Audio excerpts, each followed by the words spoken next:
Assalamualaikum. Welcome to my channel. Pertanyaan ini pasti pernah terlintas di pikiran kalian, mau di waktu kecil, saat sendirian, di saat termenung, melamun, dan menyendiri. Kalian pasti pernah ingin mencoba menanyakan pertanyaan itu pada keluarga, teman, orang-orang terdekat kalian, maupun orang lain. Apa tujuan hidup ini? Coba ingat lagi, kapan terakhir kali kamu merasa bahwa dirimu hari ini lebih baik dari dirimu yang kemarin? Pernah nggak merasa semakin hari kita bukannya tambah baik, malah jadi tambah buruk? Pernah nggak terpikir kalau orang-orang di sekitar kita terus berjalan semakin jauh ke depan dalam hidup, sedangkan kita hanya diam menatap kepergian teman-teman kita menjalani hidup mereka yang semakin hari semakin baik. Dari kehidupan, kita sebenarnya hidup untuk apa? Apa alasan kita untuk hidup? Kenapa kita bisa ada? Dan kenapa perlu hidup?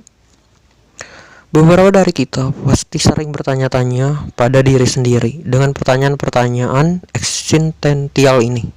Kita pasti pernah bertanya, entah karena ada hal-hal besar yang terjadi dalam hidup.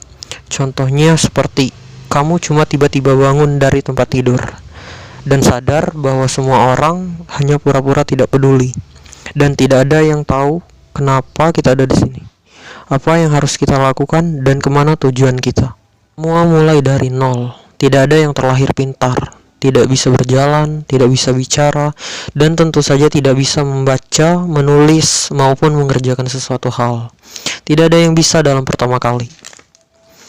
Pada saat kalian melakukan sesuatu yang kalian senangi, seperti halnya bernyanyi, dengan suara kalian tiba-tiba serak, pasti akan terganggu, dan kalian pasti ingin memulihkan suara kalian kembali.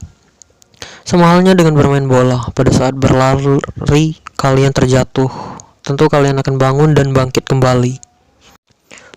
Apakah kalian ingat dengan game permainan Mario Bros? Ketika kita bermain dan terjatuh ke jurang, kita tidak akan berpikir, "Oh, malu sekali. Kegagalan ini mengerikan." Akan tetapi melainkan kita pasti ketika terjatuh ke dalam jurang, "Oh, ada lubang di situ." Kita akan belajar dan akan mencoba lagi.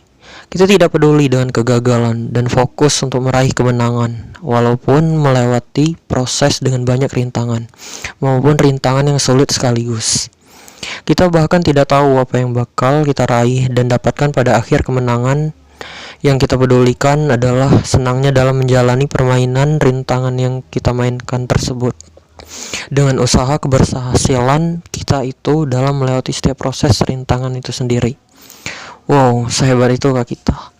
Kita memang merasa kesal, akan tetapi kita tidak pernah berhenti untuk mencoba. Karena itu adalah hal yang kita senangi, sehingga tidak mau berhenti. Dan rasa ingin belajar juga seharusnya sama seperti itu. Kita tidak suka belajar karena kita takut akan kegagalan dan tidak memahami.